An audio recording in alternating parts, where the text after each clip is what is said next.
te voy a negar.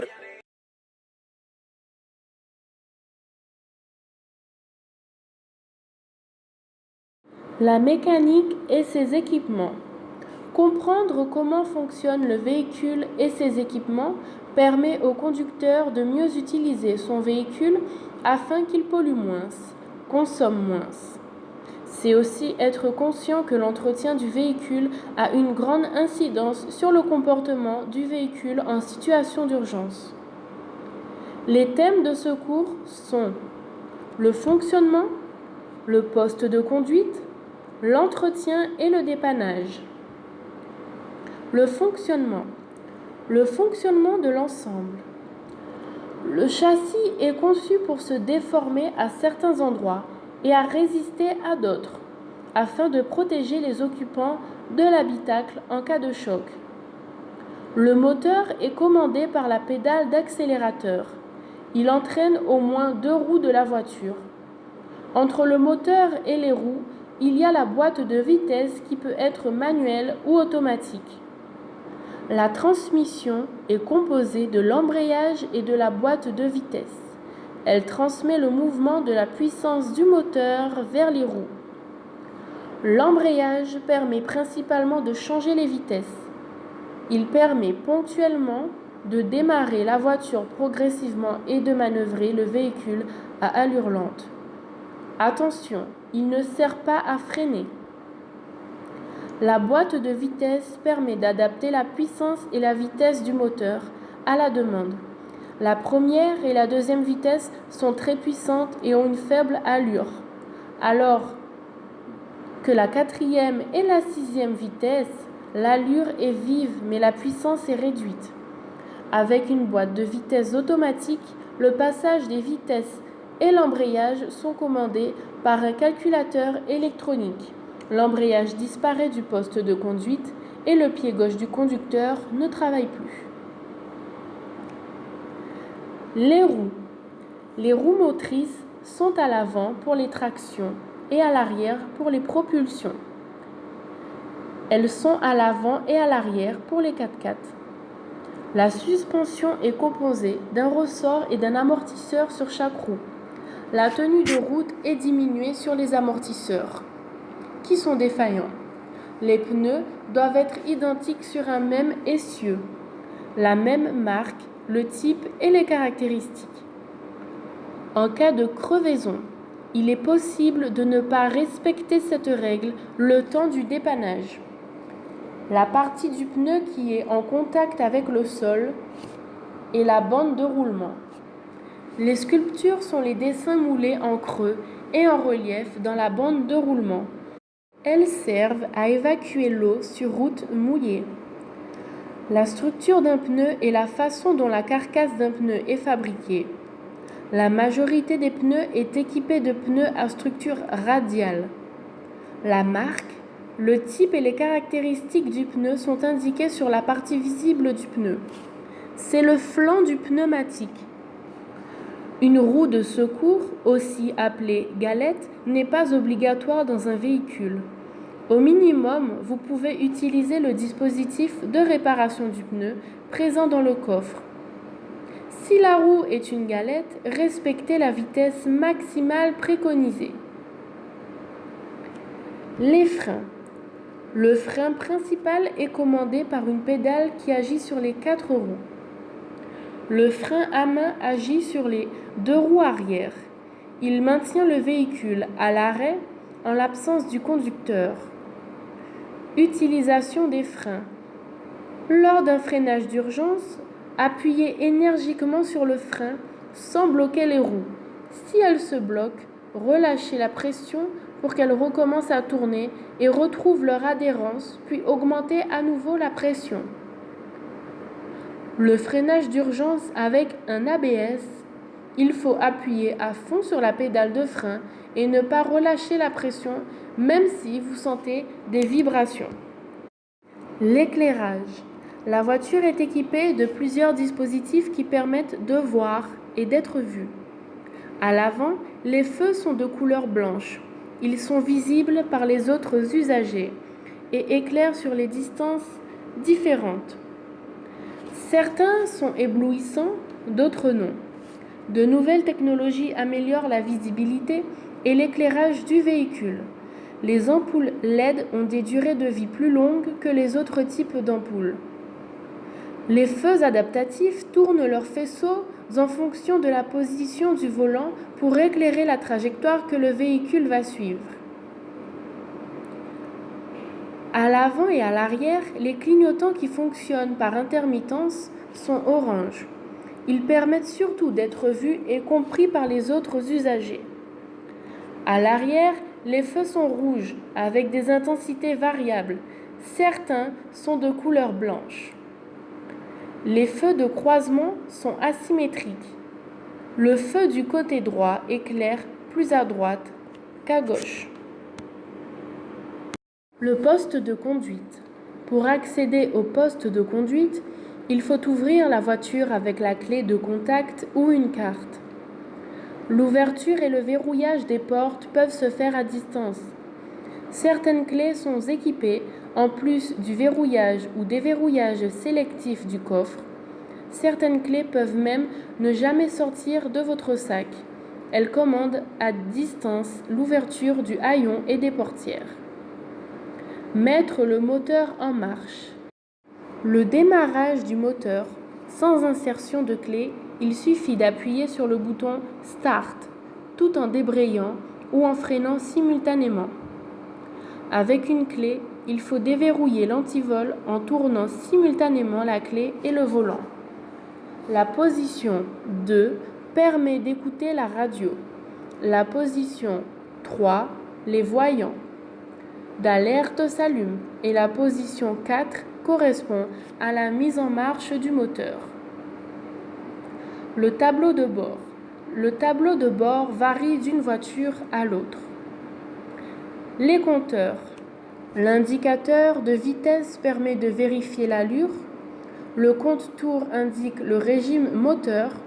Le compte kilométrique enregistre le nombre de kilomètres parcourus depuis sa mise en circulation. Des totaliseurs partiels pouvant être remis à zéro permettent de calculer le coût par kilomètre. Les commandes. Elles sont composées des commandes de réglage, des commandes à gauche et à droite du volant qui permettent de toujours garder les deux mains sur le volant et des commandes au volant. Les commandes de réglage. Le réglage de la luminosité du tableau de bord, le réglage des rétroviseurs, le réglage de la hauteur des feux si le chargement du véhicule est plus important, les réglages de la vitesse et de la direction de l'aération, du débit de l'air et de la température de l'habitacle. Les commandes au volant sont à portée de main du conducteur sans lâcher le volant et sans quitter la route des yeux. Le klaxon, le contrôle audio, le limiteur de vitesse, le régulateur de vitesse et le système main libre. Sur les côtés du volant, à gauche, c'est la commande des feux et des clignotants. À droite, c'est la commande des essuie-glaces et du lave-glace. Les commandes à repérer absolument qui fonctionnent même si le contact est coupé, le signal de détresse et la fermeture centralisée. Les voyants. Des voyants bleus ou verts indiquent que des feux sont allumés. Des voyants rouges indiquent un problème urgent. Sur certains véhicules, le signal stop renforce le signal, comme une température du moteur qui a atteint la zone rouge par exemple.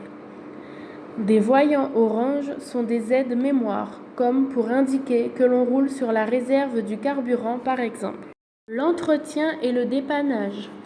La surveillance du conducteur. Autour du véhicule.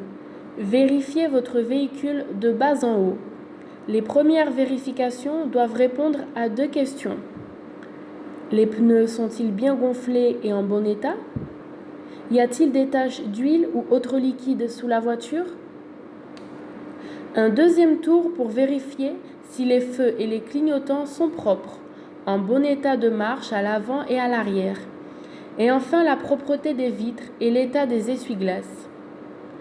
Une fois dans la voiture, vous vérifiez que les essuie-glaces et les feux fonctionnent bien. En cas de panne d'un des feux, il y a une diminution de l'éclairage et le risque d'être confondu avec un deux roues. Un mauvais réglage des feux entraîne une mauvaise vision vers l'avant et un risque d'éblouissement des autres usagers. Changez ou faites changer un feu défectueux. De préférence, changez l'ampoule des deux côtés. Les feux stop défectueux peuvent entraîner un risque de collision avec le véhicule suiveur suite à une absence d'information, d'un ralentissement ou d'un arrêt.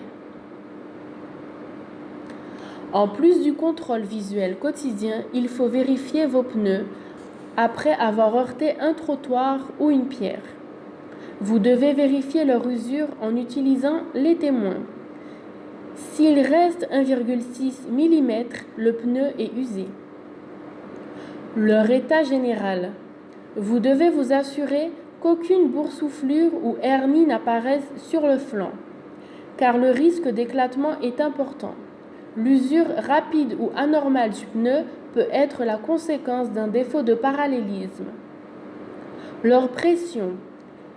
Les pressions correctes figurent sur la notice du véhicule ou sur un autocollant placé dans l'encadrement de la portière conducteur. Une perte de pression est toujours possible, même si les pneus sont en bon état. Faites la pression environ une fois par mois. À froid, moins de 3 km. Si vous faites le contrôle à chaud, il faut ajouter 0,3 bar à la pression recommandée. Côté moteur, contrôle des niveaux. Le contrôle du niveau de lave-glace. L'hiver, remplissez-le avec un liquide qui ne gèle pas. Le contrôle du niveau d'huile. Vérifiez que le niveau ne se trouve près du repère maxi. Le contrôle du niveau de liquide de frein. Une baisse du niveau peut indiquer une fuite au niveau du liquide de freinage. Il faut alors faire contrôler le système de freinage par un spécialiste. Le contrôle du niveau de liquide de refroidissement. Il se fait visuellement par transparence. Ajoutez la quantité qui manque sans dépasser le niveau maximum. Si le niveau baisse sans cesse, faites contrôler le système de refroidissement par un spécialiste. Contrôle du tableau de bord. Arrêt immédiat. Les voyants rouges, une fois le moteur en marche, sont le signe qu'il faut s'arrêter immédiatement, sauf si c'est le voyant de frein à main qui indique qu'il n'est pas suffisamment baissé ou si c'est la batterie qui ne se charge plus. Il est possible d'aller jusqu'au prochain garage. Prévoir un arrêt. Les autres voyants nécessitent de prévoir un arrêt ou d'aller chez un spécialiste dès que possible. La fréquence rapide du clignotant gauche ou droit indique qu'un clignotant à l'avant ou à l'arrière ne fonctionne plus. Les visites techniques. Les révisions du constructeur.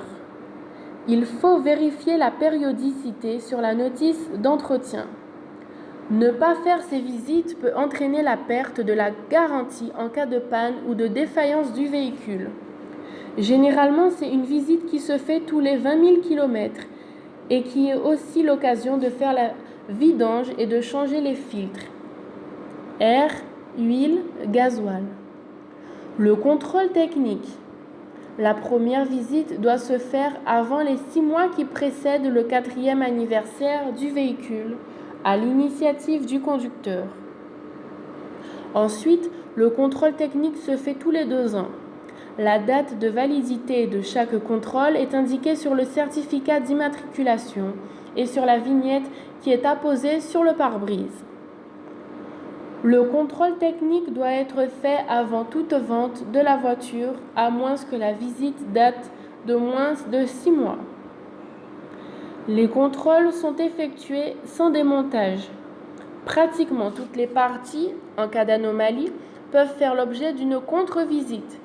La réparation est obligatoire et la contre-visite doit être faite dans les 2 mois qui suivent.